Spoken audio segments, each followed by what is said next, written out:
Priorização dos protocolos do plano de controle. Um tema bastante importante, porém nem sempre levado em consideração no planejamento de uma rede. Eu sou Guilherme Pfeiffer, engenheiro de aplicações na Datacom, e esse será o tema do nosso vídeo de hoje.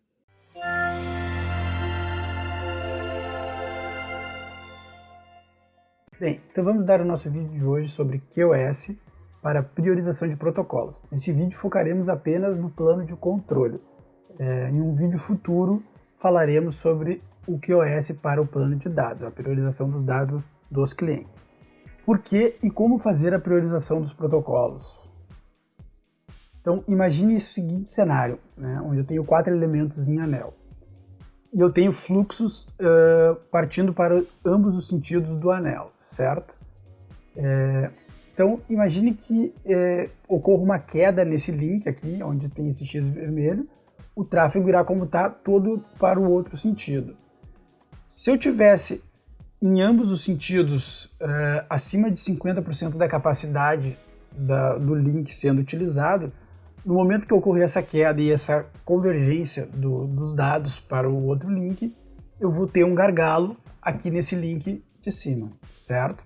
Então, para isso, a gente utiliza o QoS para estar priorizando aqueles dados que a gente considera mais importante. E por que priorizar os protocolos? Os protocolos vão estar concorrendo aqui junto com todos os dados dos clientes, certo? Só que se os protocolos não forem preservados, nem os dados vão conseguir ser transmitidos, né? Porque pensa, imagine que isso aqui seja um cenário MPLS. O MPLS, na sua infraestrutura, ele precisa do SPF e do LDP ou RSVP rodando. Se esses protocolos não se mantiverem ok, com as suas seções estabelecidas, todos os dados transportados pelas VPNs vão acabar sendo prejudicados, certo? Então é muito importante que seja priorizado os protocolos, a rede se mantenha íntegra, e aí depois disso você faça uma priorização dos dados, do plano de dados, para daí sim priorizar aqueles clientes ou aqueles dados mais importantes. Mas mais importante que os dados são os protocolos que mantêm a rede ativa para que os dados possam ser transmitidos, certo? Bem, e o que precisa ser feito então? A marcação, a classificação e a priorização dos dados ou dos protocolos, como é o caso deste vídeo. Aqui neste desenho eu simbolizo aqui como que funciona internamente o switch, certo? E a comunicação da CPU que envia os protocolos com o chip. Então existe aqui esse link vermelho aqui, ele demonstra como se fosse uma porta comum do switch, uma porta de acesso, uma porta de uplink. A CPU funciona da mesma forma, Ela vai estar enviando protocolos para o chip e o chip encaminha nas portas para onde os protocolos devem ser encaminhados. Então, essa marcação dos protocolos e a classificação, então imagine que você tenha várias portas, inclusive a CPU, transmitindo os dados para o chip, então o chip está recebendo esses dados e agora ele vai transmitir isso tudo em uma única porta, Então ele tem que organizar todos esses dados de forma que eles vão sair em uma porta, e se a soma desses dados for exceder a capacidade da porta, então o QoS tem que atuar. Então, como é que foi feita a classificação e a marcação? Tá? Esse exemplo aqui foi copiado do guia de configuração rápida. Recomendo que você pegue a configuração pelo guia, até porque no guia de configuração ele está sempre atualizado, Toda versão de firmware que a gente lança, a gente atualiza o guia. Se tiverem melhorias, coisas novas, serão atualizadas lá nessa documentação, tá? Então aqui ainda estão faltando alguns protocolos. Esses protocolos que estão aqui foram os protocolos que a gente já conseguiu testar, já validou, que estão funcionando ok. Uma informação importante: só a partir da 8.2 é que algumas dessas regras aqui vão funcionar, porque antes disso na ACL não tinha como dar match no source port do protocolo. E alguns protocolos a gente só consegue dar o match na ACL através da source port, certo? Então aqui tem uma combinação, cada protocolo tem as suas particularidades e uma forma de dar o match nele através do uso de ACLs, certo? E aí aqui a gente já tem tudo pronto, né? No guia tem todo o exemplo certinho de como você deve aplicar isso aí. Outra informação importante, aqui dá para ver que não tem protocolos L2, porque os protocolos L2 eles já saem marcados da CPU. Existe uma diferença entre os protocolos L2 e L3, porque os protocolos L2, pelo que eu me recordo agora, assim, em sua grande maioria, eles saem marcados com tag de VLAN, como é o exemplo, por exemplo, do EAPS, do RPS, que eles precisam de uma VLAN de controle. Então você já, como esse pacote já sai em uma VLAN, você já consegue botar lá um 802.1p, né, a marcação direto no protocolo lá da CPU. Agora, quando a gente fala do protocolo L3 ou, enfim, de gerência, ele não está necessariamente associado a uma VLAN. Pode ser que a porta por onde ele vai sair esteja configurado como tag de uma VLAN e saia com tag, mas não vai sair já da CPU com tag por conta disso, né? Ele vai ser adicionado por conta da configuração. Então, esses protocolos, eles possuem uma marcação sim, só que a marcação deles é DSCP. E os switches, eles têm essa característica de, pelo menos nas versões atuais, eles ainda não reconhecem o DSCP na porta, né? Você precisa fazer um mapeamento, digamos assim. Você pode dar um match num DSCP e marcar um 802.1p para que daí ocorra a priorização, né? Essa configuração aqui, ela não foi feita dessa forma, porque a gente precisa testar um pouco mais ainda essas marcações DSCP e tudo mais. Então talvez até daria para otimizar um pouco essa configuração aqui, fazendo o match através do DSCP. Mas por enquanto foi testado dessa forma aqui, está funcionando perfeitamente. Então o recomendado que se utilize é dessa forma por enquanto. Tá? Outra coisa, ACL para dar match em protocolos L2 não funciona, porque os protocolos L2 eles são enviados de uma outra forma que não passam pelas ACLs. Tá? Então, como eu falei antes, não teria necessidade de fazer isso, porque esses protocolos já saem marcados, e também não funcionaria porque não é possível dar um match através de uma CL num protocolo L2, tá? Sobre essa configuração, na verdade aqui não é a configuração, né? A configuração eu vou exibir num slide à frente, mas como é que foi feita essa divisão aqui? Foi feita uma separação em 3 profiles, certo? Então nós temos aqui um profile que pega apenas os pacotes ARP, que é importante também marcar o ARP, se, por exemplo, precisar resolver um endereço e não conseguir resolver, de nada vai adiantar priorizar os outros protocolos ali, né? Um profile para marcação de ARP, onde a gente vai estar marcando o pacote com PCP4, e outro profile pegando pacotes em geral de gerência, né? Então, ICMP, Telnet, SSH, Netconf, SNMP, TACAX, Radius, enfim, todos esses protocolos aqui relacionados mais à questão de gerência dentro desse profile aqui, e um terceiro profile, esse profile marcando PCP4, e um terceiro profile marcando os pacotes L3, então BFD, USPF, LDP, RSVP, BGP, BGP, VRP e GMP, tá? Esses aqui sendo marcado com PCP6. Então aqui vamos para a configuração. Dependendo se você estiver assistindo esse vídeo no celular, talvez fique um pouco pequeno, tá? Mas como eu falei, essa configuração ela tá toda no guia.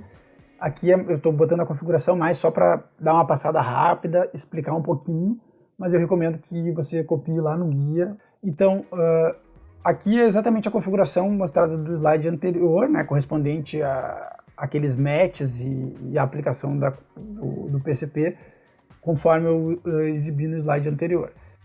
Então aqui você vai criar a Access List, né, e os profiles, né? Então a CL Profile Ingress L2, aí o nome do profile aqui dando match no ARP, marcando ele com 4, aqui o outro profile de gerência, né?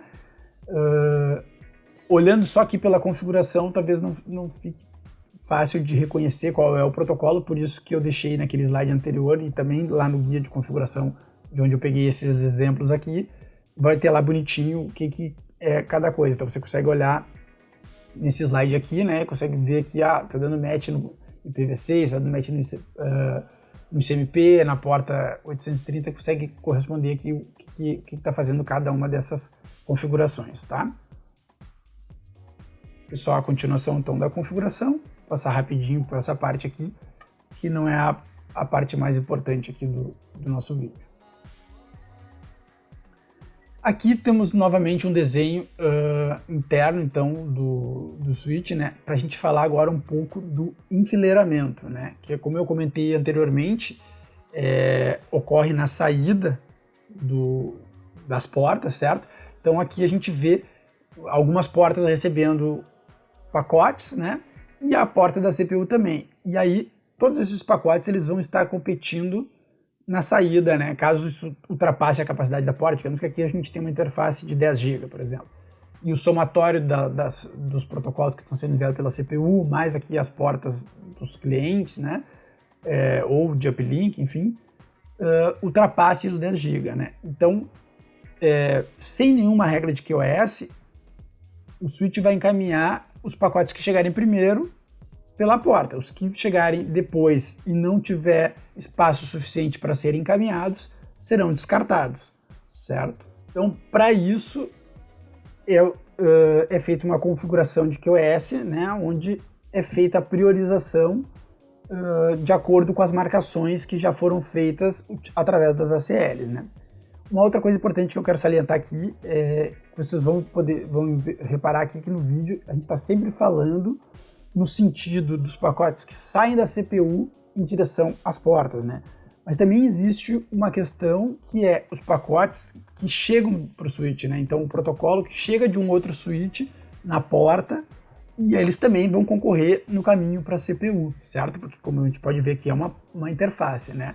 Sobre essa questão dos protocolos que chegam e vão em direção à CPU, a gente tem um outro vídeo. Vai deixar o link aqui embaixo desse outro vídeo que fala sobre as proteções de CPU e fala um pouco mais sobre a chegada de pacotes para a CPU, certo? Então o foco nesse vídeo aqui é o encaminhamento da CPU para fora.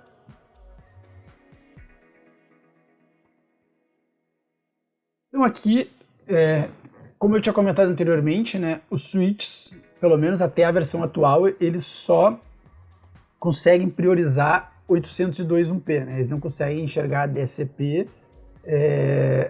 Eles priorizam também a marcação EXP do MPLS, né? Isso nós vamos falar um pouquinho mais quando a gente fizer o vídeo de QoS para plano de dados, mas aí ele faz uma correlação de EXP para 802.1p, né? E como é que é feita a priorização então na interface? A interface ela é dividida em 8 filas, né? Começando na 0 e indo até a 7.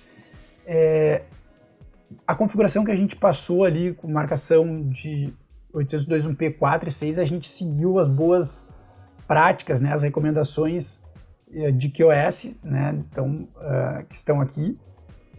Isso aqui não é obrigatório seguir dessa forma, né, apenas uma sugestão de boas práticas, de como se priorizar, de como usar da melhor forma as filas, mas isso fica muito a critério de cada um, certo? Então aqui a configuração para priorização, né? Hoje o DMOS só tem um tipo de configuração, que é o WFQ, né? E como é que funciona isso aqui? Você vai atribuir um peso para cada fila e de acordo com esse peso o switch vai balancear os pacotes nessas filas, né? Então ele vai ver o que está marcado com fila 0, 1, 2 e qual o peso para aquela fila para que seja priorizada, né?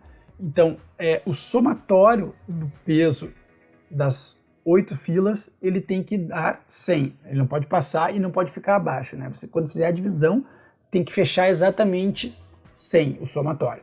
Algumas filas você pode configurar com SP, que é o Strict Priority. Uma fila com Strict Priority, ela terá prioridade total. Então, como a gente pode ver aqui nessa configuração, nós temos a fila 5 e a fila 3 com Strict Priority. Digamos que essa configuração aqui ela está aplicada em uma interface de 10 GB, certo? E eu tenha um tráfego chegando na fila 5 ou na fila 3 ou em ambas que soma 10 GB, né? E eu tenha outros fluxos também na fila 6, na fila 1, na fila 0. O que vai acontecer? Somente os fluxos da fila 5 e da fila 3 serão encaminhados, porque ela está configurada com Strict Priority, ela tem prioridade total sobre as demais filas, né? Então é sempre importante tomar cuidado com essa configuração para não botar ela numa fila onde, dependendo, algum fluxo poderia tomar conta de toda a capacidade caso não seja isso que você quer que aconteça, né? Geralmente isso aqui é importante configurar numa fila, por exemplo, onde você vai ter dados mais sensíveis, como o VoIP, né? Que não pode ter latência e tudo mais. Então, observar essas questões. Outra coisa, aqui nós estamos falando de profiles, né? Eu acabei esquecendo de comentar quando eu mostrei a configuração lá da ACL, isso tem na configuração, mas é importante salientar. Tanto a ACL como aqui o Profile de QoS, eles são profiles. Eles somente são aplicados, de fato, no chip, né, no switch, no momento que você aplica eles em uma interface. Então, criou as profiles de ACL, né? No caso, lá como a gente está pegando os protocolos vindo da CPU, a gente vai aplicar ele na interface de CPU, certo? Eu até vou voltar aqui a configuração rapidinho, aqui. Ó, então, eu tinha 3 profiles de ACL, eu tenho que aplicar eles na interface, né? Lá dentro da Access List existe uma interface CPU, que é aquela interface que eu mostrei no desenho que vem da CPU, né? Então, só será aplicado de fato a ACL quando eu colocar esses 3 profiles aqui na interface da CPU, tá? Então, para essa configuração de ACL, basta configurar apenas na porta da CPU. Já o QoS, então eu tenho esse profile aqui, né? Termina aqui na fila 7, aqui peso 10, eu preciso aplicar ele em todas as interfaces de uplink, certo? Então eu vou entrar aqui no comando QoS Interface, colocar aqui qual a interface, e aqui eu aplico o profile, né? Então, em todas as interfaces onde eu quero que o QoS seja respeitado, certo?